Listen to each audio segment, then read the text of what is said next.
to Happy Talks with Dr. Alice and Donovan. Dr. Alice Fong is a holistic naturopathic doctor and founder of Amour de Soi Wellness, and Donovon Jenson is a software engineer and founder of HowToHappy.com. Together, they're out to cause more happiness in the world. Hello, everyone. Welcome to Happy Talks. My name is Dr. Alice, and this is my awesome co-host, Donovan. And today we are talking about perfectionism. Perfectionism, yes. I don't know if we can all relate to that. I know some people can be a little more perfectionist than others. But yeah, Donovan, what are your initial thoughts when it comes to this topic? Yeah, I do think perfectionism or being a perfectionist is fairly common. Mhm. And I also think for most people, it is more likely in certain realms of life than others, which is Yeah. to say that for each individual, there are usually a handful of things that people tend to be perfectionists around. Yeah. Obviously, like you said, it's not 100% true for everyone, Mhm. but people tend to have like certain things that they really, really want to perform well at. And I think it comes out of, or at least here's a starting hypothesis, and we can Oh, dig okay. dig Yeah, around I this, hear it. which is I feel like in school, right? You start going to school and you're taught to take tests, right? And or submit papers or whatever else, and those are graded on an objective scale. So they're saying either you got this right or you got this wrong. And I feel like from a very early time, you're taught sort of you can do things right or wrong, or there are objectively correct answers or not. Mhm. And then as you sort of move out of school into the real world where things are a lot messier, Mhm. then you end up, or a lot of people end up carrying this mindset with them and sort of thinking like, oh, there's an objectively correct way to do this. There's 100% A plus way to sort of do this particular thing. And a lot of people also get that pressure from sort of grades that they want to continue and move forward this sort of idea of like, oh, I want to do this perfectly. Um, and it's just not necessarily a useful or realistic way to sort of think about things, but I will just start the conversation there and see what you think about that hypothesis. Yeah, no, I think that's a great hypothesis. And it really makes sense because it is hammered into us to perform, but it's actually very straightforward and linear. It's like, okay, you you're given what you should study generally, hopefully, and you get a certain number of answers correct on the test, and you strive to get as many right as you possibly can. Um, even though I wasn't like always a straight A, sometimes I would get straight A's, but it would be like sometimes A's and B's, sometimes a C once in a while. One time I had to drop out of a class because I wasn't doing well enough. That has happened. And I realized that it has impacted my self-worth because I had just focused so highly on like my worth in this class or this program is dependent on my GPA. And so therefore, if I don't strive for the 4.0, then, I suck. And so, but it's so different when you're out of school in a different context because there's not like a set, like maybe for some protocols, maybe for some work careers and jobs, maybe it's very clear and outlined, but for maybe a lot of life and a lot of projects, there's not like A, B, C, D, and then do this correctly, perfectly. And there's so much subjectivity to things. It's like, how can you even decide if it's perfect? And so then you're constantly trying to perfect something that almost is impossible to perfect. And that can probably cause some mental health issues. Yeah. Yeah, I think just adding on to that, yeah, people who tend to be perfectionists seem to be very stressed out all the time, right? Because it's not realistic to try to push towards being perfect all the time at everything. And another thing that kind of layers into that from the school stuff is, in general, in school, if you mess up on a test or something, Yeah. you are not given an opportunity to sort of correct for that or learn or improve and then re-demonstrate your skill. Now, every once in a while, some classes are set up like that and whatnot, but in general, that is not the case. Mm-hmm. Typically, it is one and done. You have one shot to sort of do this right. Mm-hmm. And when you think about things in general life, that's usually not the case. So I'll give you an example. There are people who want to sort of get a job at the same place that I'm at, right? Exactly. And there is a certain period of time that you have to wait between interviewing, which I think is 6 months. I don't know. It doesn't really matter. But the most practical way to think about it is to, every time you have an opportunity, if that's what you want to do, you want to work there, you want to have this particular job, apply, see how you do. It's harder than you might think to get feedback. So we'll skip that step. But generally, you'd want to get feedback or figure out, where you're sort of missing some points. And then at another point in the future, try again. But everyone I've ever talked to about this topic always has this idea of like, okay, I have this one shot. How do I make sure that I figure it out on the first try? But if you talk to people who actually did it, many of them took multiple tries and had multiple sets of interviews at separate times before they actually were able to get through it. And that maps much more closely to everything in real life, as opposed to this idea is just sort of, you have one opportunity, and if you don't do it correctly the first time, you're not going to get it. Now, I think I mentioned a couple times in the past, every once in a while that is true. Every once in a while you do really only have one chance.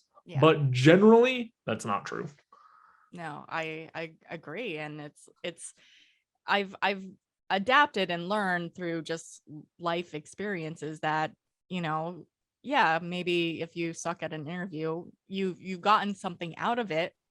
Maybe you don't get the job, but maybe you've learned to make better eye contact or be more present and really try to connect with the interviewer a little better, or you pick up something that you can take into the next interview, and it gets easier with practice and time. And it's like, you almost have to realize that you have to, and we've touched on this topic before in other episodes, how we have to, be willing to suck to get better at things. It's like, we can't just be perfect right off the get-go. It's very rare for any individual to be perfect at everything all the time.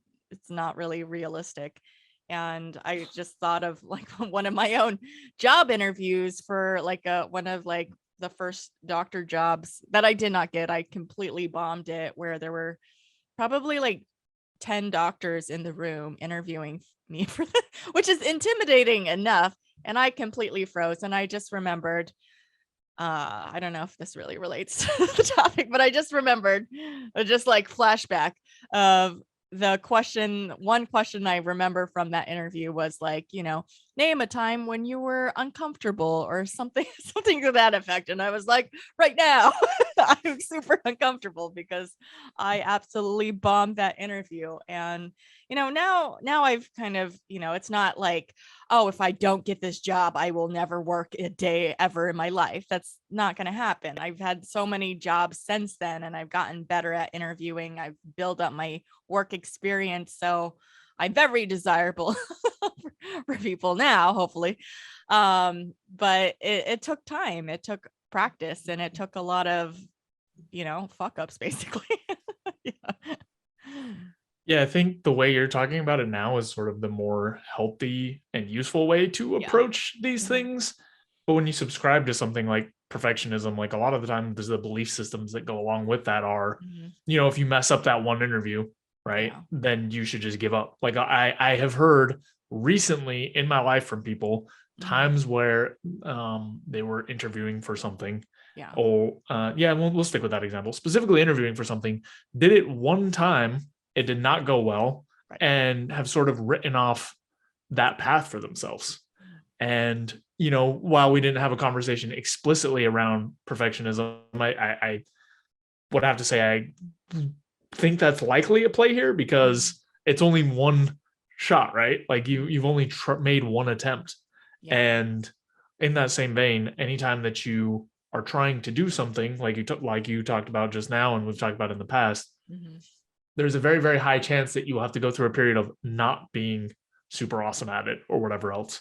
Unlike school, where, a lot of times you could study hard enough to be able to remember enough of the material to pass the test, because hypothetically the tests are written in a way that you can do that. But life is not necessarily set up in a way that on your first attempt with little or no experience, you're going to be able to pass whatever the bar is for that specific thing. Yeah.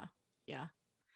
I would be curious, one of the things I notice about people with perfectionism, and, I would say I'm guilty of it sometimes, but I think what I've noticed in my patients or just even friends that have a higher perfectionist tendency, like AKA my husband, for one, I think it really stems from, I want to get the job done and I want to get it done well, but it doesn't have to be like 199.9% like dot my I's, cross my T's, like everything. And it drives me crazy because it's like, because has that tendency, it just makes the process so much slower. And I want to get things done and I like to do things faster.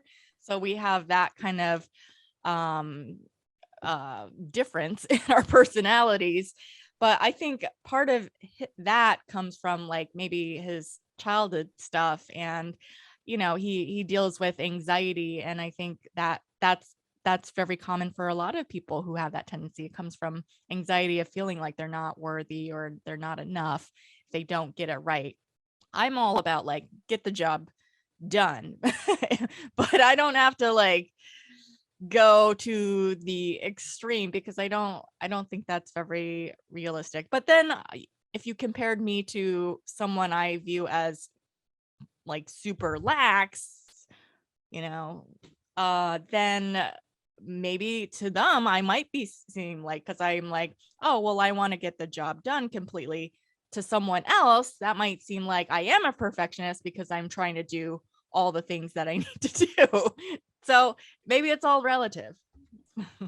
Yeah, the way that I think about it is it's sort of like a spectrum or a range, right? And Yeah. on one side of the spectrum, you have sort of this like perfectionism, and towards the extreme end of that, you have people who won't complete something or refuse to turn something in because they're spending so much time trying to rewrite one sentence out of a 7,000 page book and spending 6 months trying to do that, right? Like that's on one extreme end where they want every single detail to be 100% perfect. And then on the other end, you just sort of have I don't know what else to call it, besides just like doing a shitty job, right? Like Right, just doing the exactly. absolute bare minimum, Yeah. where the quality is definitely suffering. Yeah. So I think there is something to be said for sort of adjusting your dial, and there's probably some amount of personal preference that goes into it that's a little bit more art than science. But at some point, pushing towards the perfectionism range, there is a point where your effort is not going to produce substantial results, right? Like at some point, you're going to be spending a lot of time on things that don't really matter. Yeah. And on the opposite end, if you're just doing a shitty job, like there's a certain point where Right. putting in more effort will definitely improve the results in a meaningful way. And I think, at least for me, that's the most useful way I've found to think about it, is sort of how much impact is my effort going to have on the final product? Because there was a time in my life where I spent tons and tons of time trying to perfect things and tune them up and make them perfect. Like this sort of podcast is a good example where I would never want to do something like this in the past when I was creating content, because I wanted every single piece to be controlled.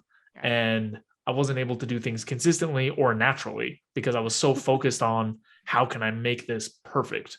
And it wasn't until I let some of that go and saw better results from sort of this, like, it's like an 80-20 type of thing, right? Where it's like, if I can get most of it done, but every single detail isn't perfect, and people seem to be responding to it better, then great. That's probably a better pocket for me to be in. But there is definitely some work that I had to do to sort of shift myself down away from the perfectionist end of the thing.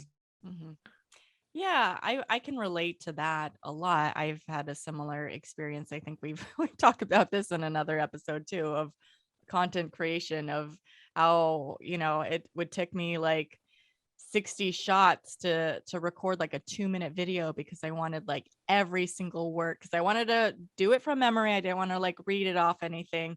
I wanted to give the right hand motions. I wanted to have the right eye contact. I wanted like everything like perfect. And that took me like 4 hours to do 2 minutes. And I was like, I cannot this is not this is not a worthwhile investment of time, because I don't even know if anyone will notice. And yes, so I think that has been the learning process for me as well.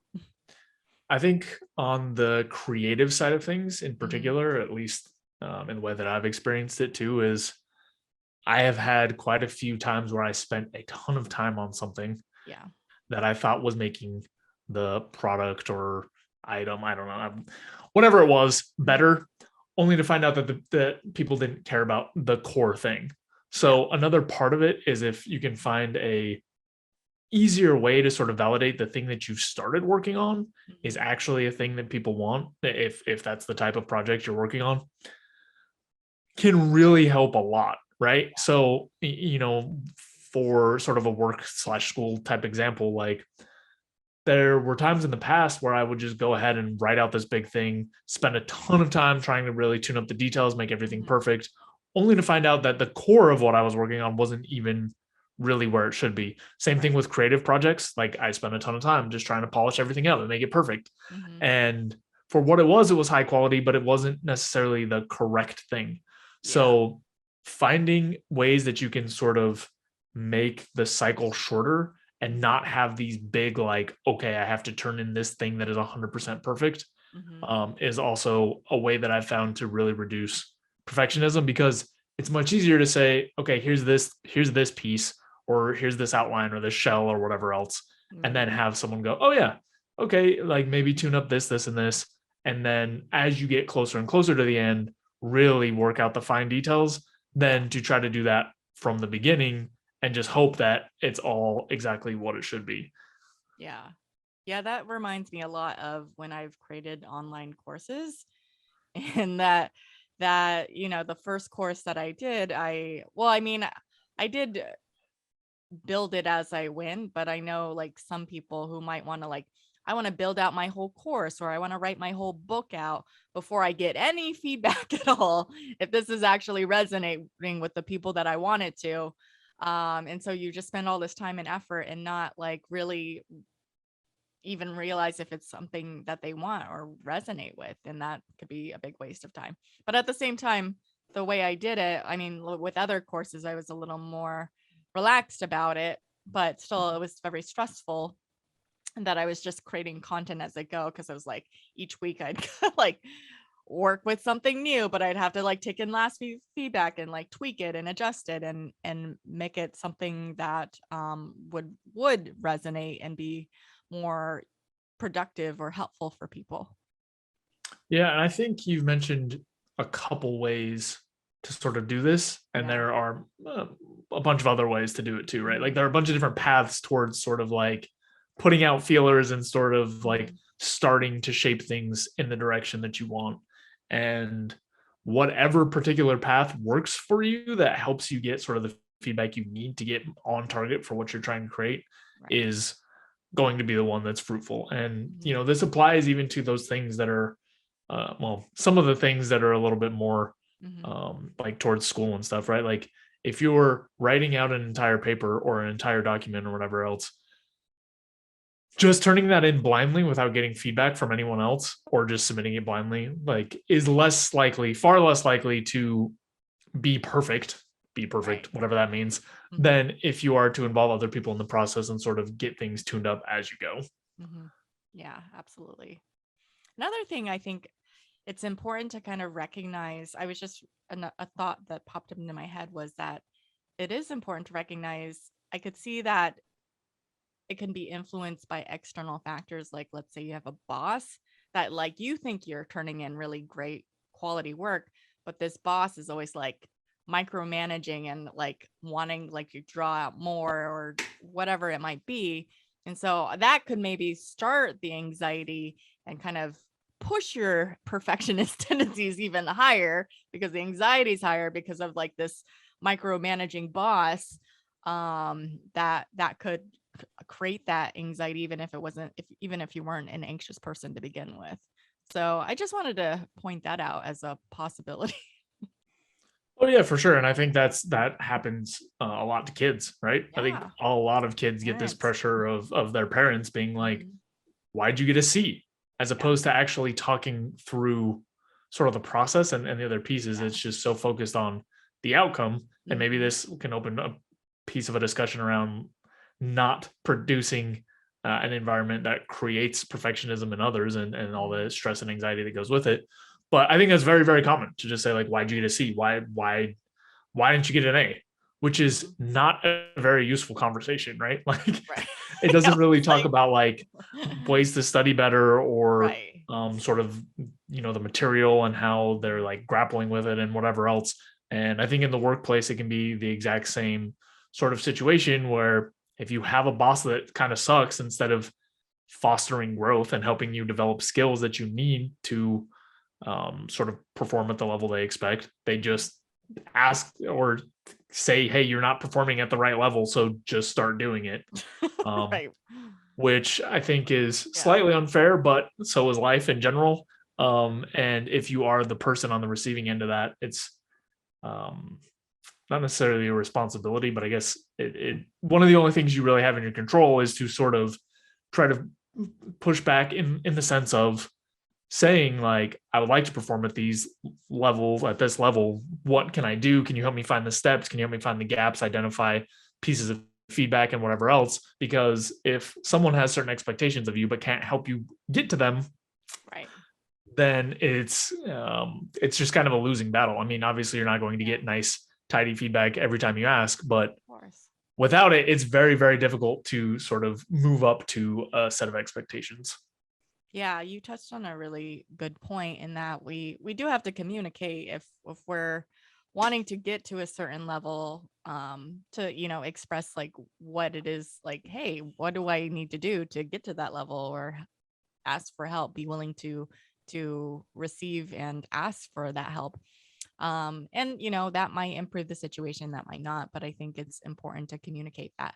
But also, one of the things that I want to add to like what you can do in those types of scenarios where maybe you have like a helicopter parent, or maybe you have a helicopter boss, or whatever the situation is, to also just be mindful of protecting your own mental health and well-being, because it's like, maybe it has nothing to do with you. Maybe they're dealing with their own shit in their own life and they're putting it out on you. So I just want to be mindful of that, and just kind of like, you have to do some maybe self-soothing, or find some support, whether it's a therapist or friends or whatever it might be, to kind of help remind you that, hey, I'm doing the best that I can.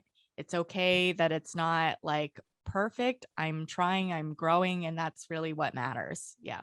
So, yeah. Assuming that you are doing the best that you can. Right. Assuming that you are doing the best that you can. That's true. You do have to put in effort, but I know people that like, they work their asses off and they still feel like they can't do it right. And that's kind of how I felt a lot of the times as a kid. It's like, I didn't always get perfect A's, and that was kind of the expectation. And so I felt like shit, even though I was trying and I'm studying and working my butt off. It just was like so disheartening when you're being like, well, you just need to do better.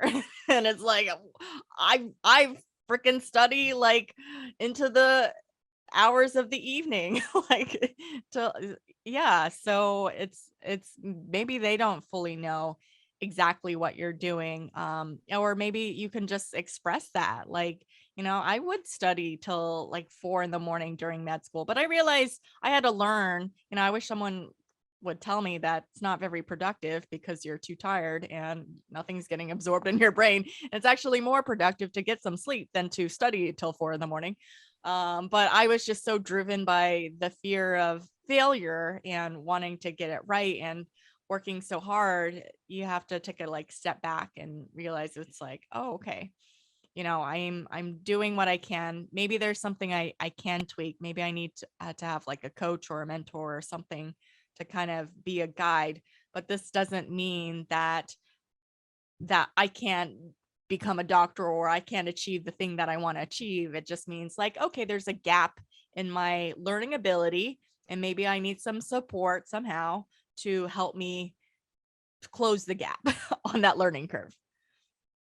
Yeah, I think that's a really important point that you brought up, which is basically what you're doing, right? Like getting clear about what you're doing and the outcomes, and then sort of the options are really important. So like you're saying, like, okay, first of all, let's just assume you're actually trying hard, because I know in a lot of instances, talk to people, they're like, I'm doing my best. And then if they were to map out their actions, they would see that there's plenty of space to do more. But let's say that, okay, you're pushing it to the limit. Well, in that scenario, if you're not reaching sort of the goals or outcomes you want, then you have to look at the way you're trying to achieve those things. And like you were saying, you were studying for an exceptionally long amount of time, so long actually that it turned out to be the wrong thing. Like you were actually working counterproductive so hard that it was wrong.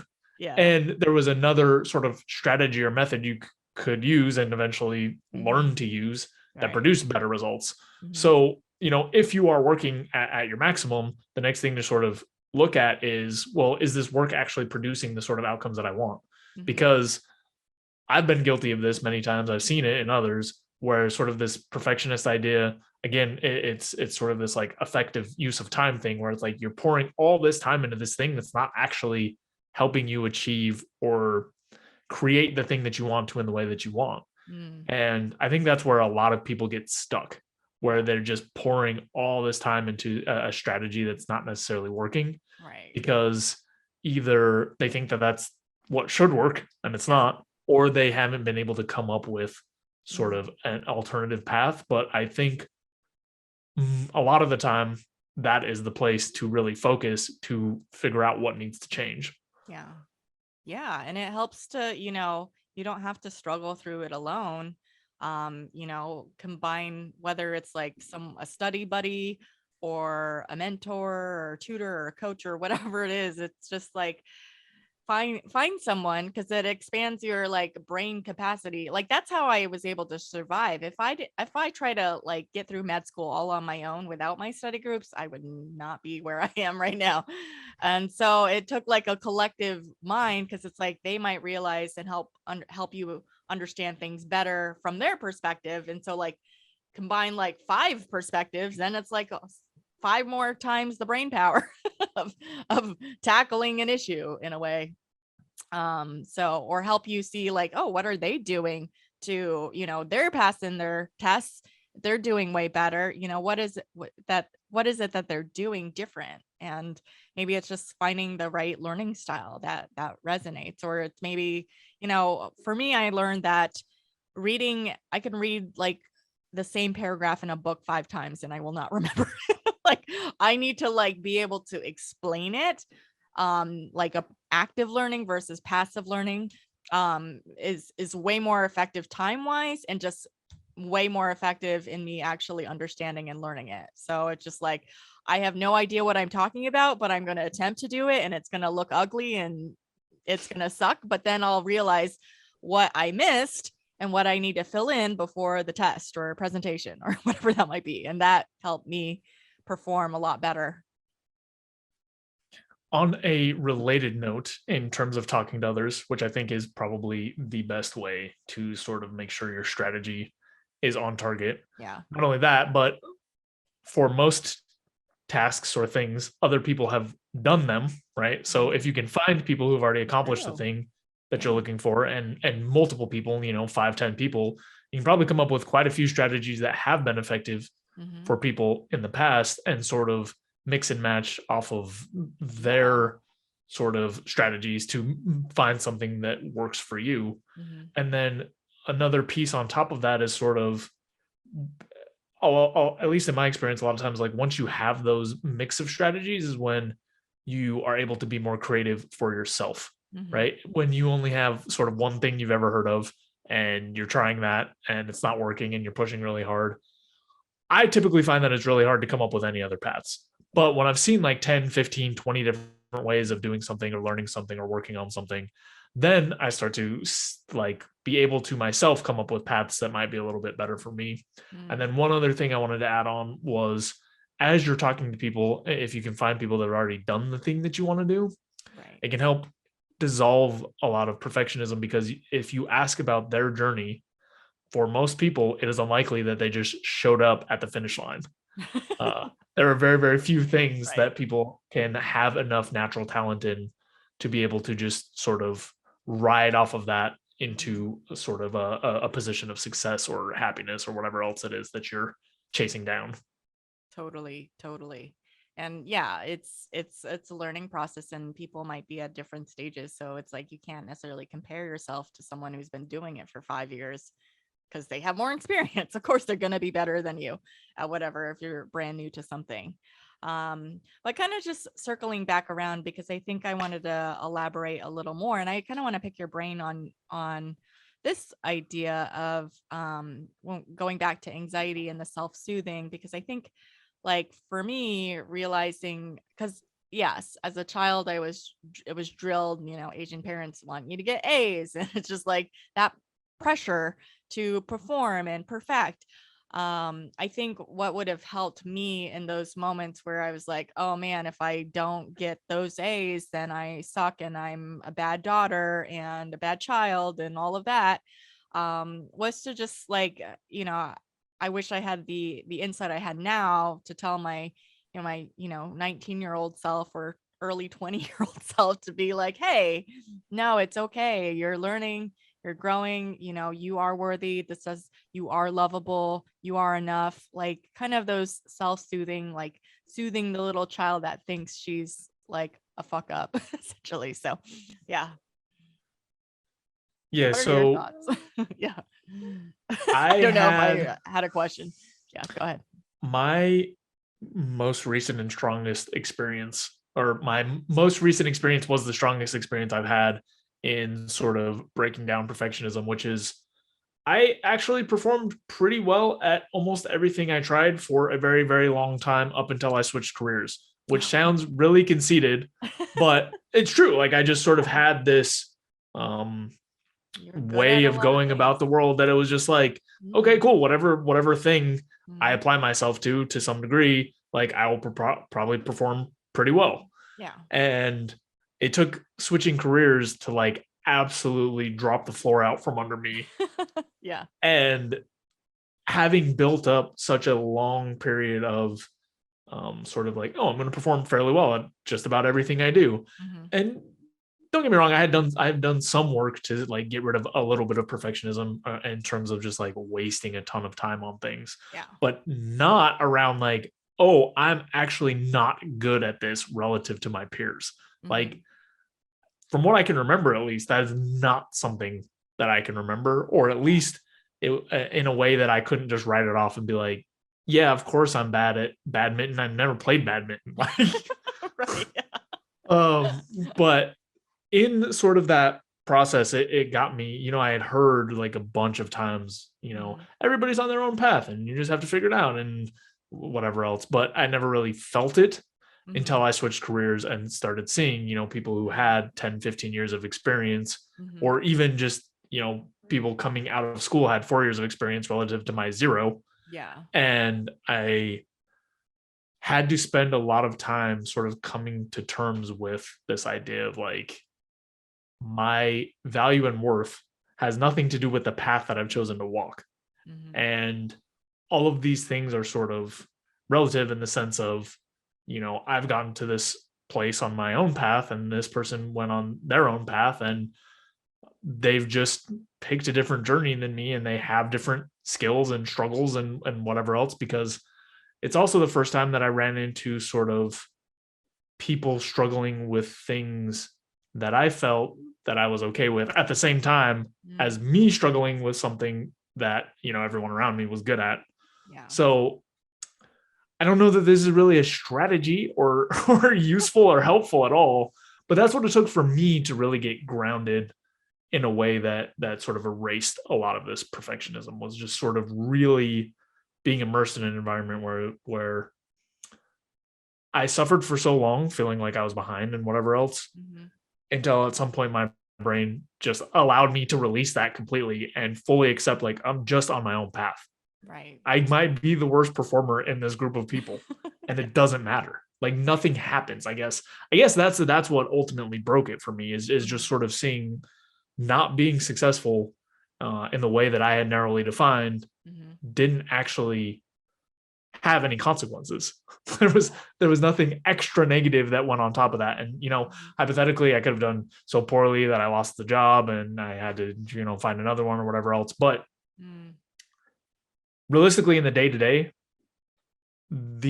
all of the stress, all of the sort of anxiety, all of that was self-imposed.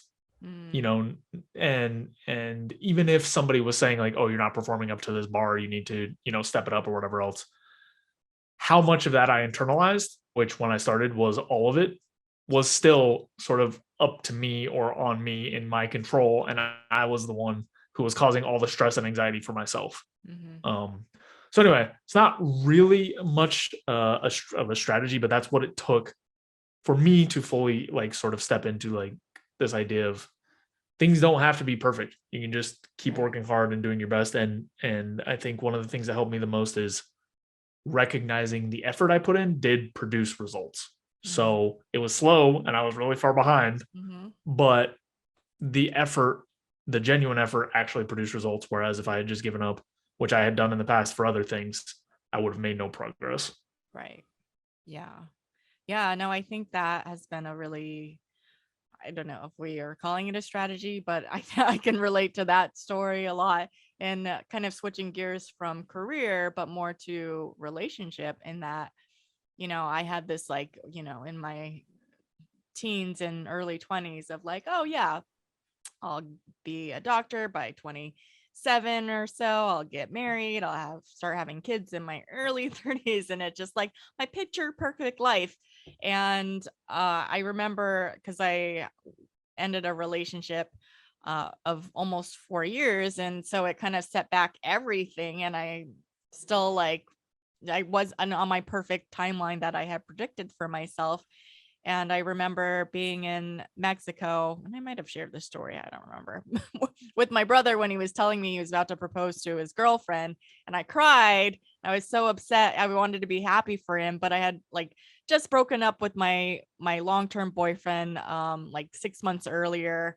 And so I felt like I was single and I was just like back to square one, it felt like. And I remember I cried. I felt terrible because it was like I'm ruining a special moment for him because I'm caught up in my own self-pity essentially. But I actually called one of my coaches and she helped coach me through it and remind me that, I'm exactly where I need to be right now. It's like, I don't want to marry that guy that wouldn't be able to give me the life that I want. That's not the path I would want. I wouldn't want to force myself into a situation that wasn't right.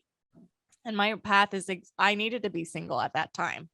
Yeah, maybe it delayed my perfect projected life, but ultimately I wouldn't trade it in for the world, and everything worked out for the best in my opinion, like reflectively looking back on my life. But yeah, it took me realizing that I'm exactly where I need to be right now. It's not exactly in the timeline that I wanted, and that's okay. I'm working towards it. I'm taking actions, and that's all I can do. And it could be slow, it could be painful, but it's part of the process. Yeah, I think relating that back to sort of perfectionism explicitly, once you understand or really viscerally feel sort of something that is supposed to be perfect and like you've put so much effort into it and Right. either it just can't be Yeah. or it's just not going to happen for whatever Mhm. reason, I feel like from what I've seen, those sorts of experiences are the ones that can shake you out of it. And so I guess if you can earlier sort of get out of your head the idea that there are tight and narrow pathways that lead to good lives, Yeah. that will help a lot. Because I think that's part of it, is sort of going back to the school thing, getting this thing in your head of like, okay, I got to pass these tests so that I can get Right. this thing, so that I can do this, and having this very sort of formulaic approach to life is not fruitful, especially when there are so many ways, so many different paths that people can take to lives that are still good, right? You can get C's, go to some random college, and still end up with a career that you really enjoy. And Absolutely. 100%. And those people that get like, sorry to interrupt, but like the people that get like the straight A's in school, you know, it doesn't necessarily mean that they're a perfect performer in their careers. There could be like people that like, you know, a lot of it requires people skills too. That's not like something you're graded on in school. So that's something to factor in. It's like, hey, who looks at my GPA from like decades ago anyway. It's like nobody cares. Those tests that I stressed about, really in hindsight, it just really didn't matter. I'm not saying like, oh, just F everything and don't try, but you know, I really didn't have to stress as hard as I did in hindsight, because nobody really cares about grades when you're like a grown adult living adult doing adult things essentially. Yeah, there's so many paths, I guess. I just wish I knew that earlier, or was able to feel it earlier, right? Totally. If I was able to just step more into that space of like, I'm changing careers, I'm about to get my ass kicked, like I need to be okay with that. Yeah, if I could have found a way to step into that a little bit more authentically beforehand, and maybe some of it is, you know, you have expectations, you're not always going to meet them, sometimes it hurts, doesn't feel good, and just sort of like letting those emotions run their course and being open to them, as opposed to really beating yourself up around, you know, the perfectionist side of things of like, oh, I should have done this correct, there's something wrong with me because I didn't do this correct, as opposed to sort of stepping into the process of like, I'm trying, I'm learning, didn't happen this time, I still have more space to sort of like grow and figure this out. Absolutely. Yeah, I think that's a really great final point to make, of just like, you know, notice when you're beating yourself up and realize that it's not very productive. It's like, yeah, you could beat yourself up, but does it serve you at all? There's a little more helpful ways of perceiving it, and that, yeah, you're growing and you're learning, and it's all part of the process called life. So all right, well, I think that's we covered this topic pretty well. Any last thoughts? Nope. All right, great. Well, thank you everyone for tuning in this week. We appreciate you, and if you appreciate us, be sure to like, comment, subscribe, share what you think about perfectionism, or if you struggle with it still, or you have in the past, and help spread the happiness in the world. So thank you, and we'll see you next time. Thanks so much for watching. If you enjoyed this video, be sure to like it, and then go and subscribe to my channel and ring the bell so you get notified when the next video comes out. If you check out in the description below, go to my website where you can get my free fast and easy guide to stress relief. Thanks again for checking us out, and we'll see you next time.